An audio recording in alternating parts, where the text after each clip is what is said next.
Hey there gang, you're Uke Sage, and today we're going to learn to tune the ukulele by ear. Yes, by ear, without the use of an electronic device, solely by our own ears. Okay, so we're assuming that we don't have a reference note, meaning a piano.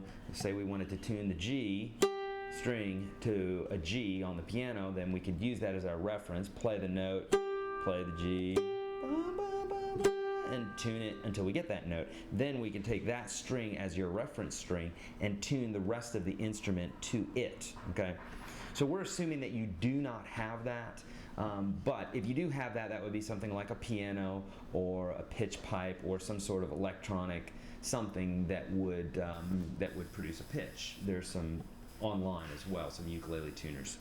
Okay, but let's assume we don't have that. We're driving in the car or we're on a deserted island and we have our ukulele, good thing, and some coconuts and what have you.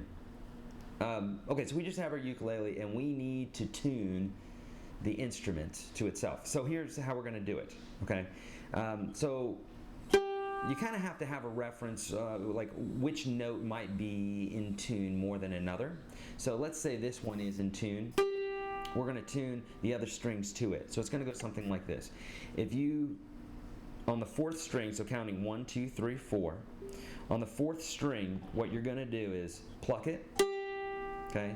And then you should be able to go to the 5th fret of that string. So 1, 2, 3, 4, 5.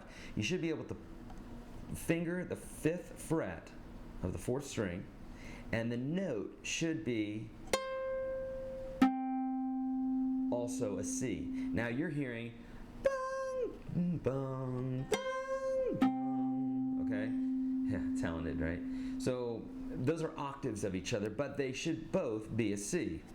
So you can hear where they're similar. Now, if they're not similar, it might sound something like this.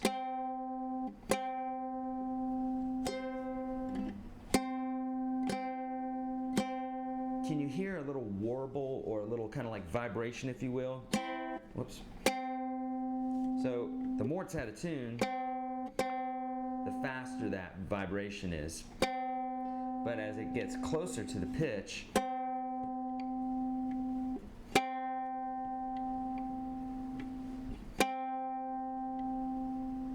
you can hear that slow down.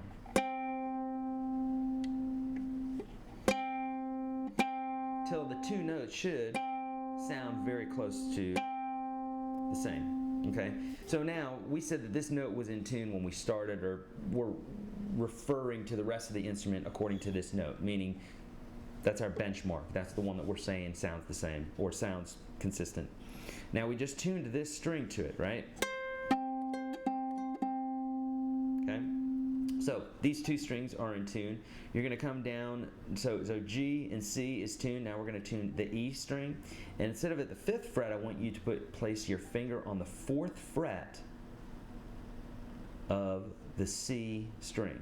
So here's C, or 1, 2, 3, the 3rd string, and come up 4 frets, 1, 2, 3, 4. And now these two notes should sound the same. So listening to that, this second note is slightly flat. It's just ever so flat, but I'm going to do it a little bit more dramatically here so you can hear what it would sound like if it were really out of tune. So there again, listen if you can hear that warble or that little vibration.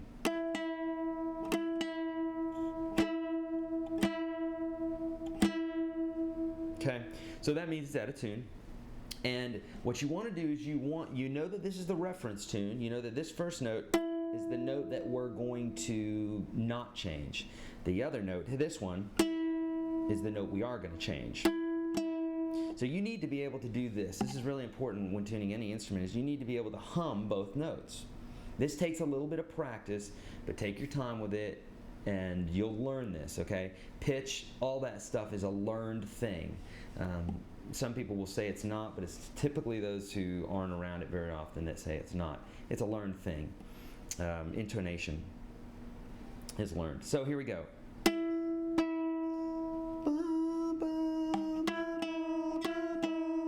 Yes, it sounds very dissonant. That's why we want to tune our instrument.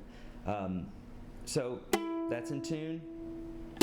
That's the one that's not in tune. You need to be able to kind of visually, in your mind's eye, in your brain, in your imagination, you need to be able to see that note.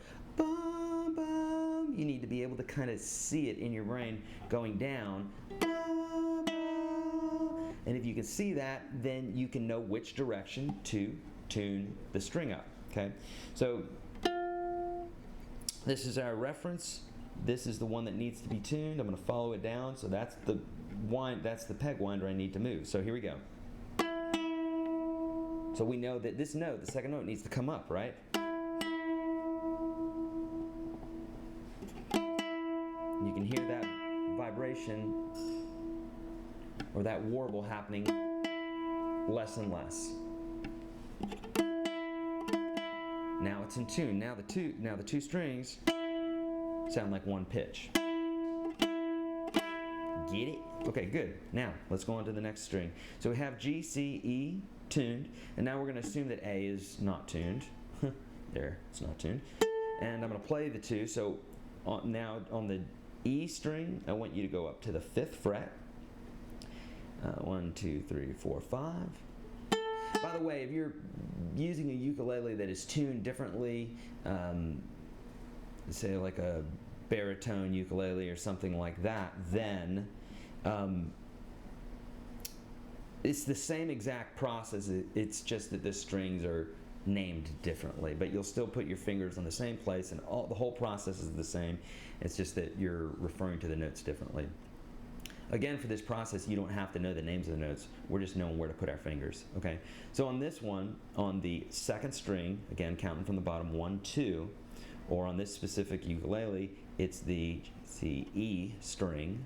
So you're going to put your first finger, or any finger, it doesn't matter, on the 5th fret, so 1, 2, 3, 4, 5, of the E string or the 2nd string. And you pluck that, and then pluck your 2nd note, which should be an A, or the 1st string. And you can hear, now again, hum that. So, one's higher, one's lower. You need to be able to kind of see that in your brain. Otherwise, you're just fishing for the note when you're doing this. And you can get it, but it's a lot easier if you know which direction to turn it. Okay, so 2nd note's lower, right? So we need to turn it up.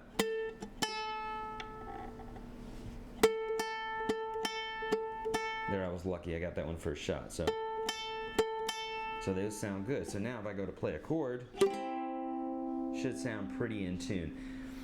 After I get done tuning each individual string like that, I will play a few chords. I do this on the guitar, the banjo, or any instrument that I'm playing to make sure that together, collectively, the notes sound pretty good together. Sometimes you might have to tweak one note just a little bit because of the intonation of the guitar. The intonation is like basically how the guitar stays in tune across the fretboard. So the strings may be in tune here, but then you go to play a chord up here and it's out of tune. That has to do with the bridge and the nut and how the guitar is set up and that sort of thing.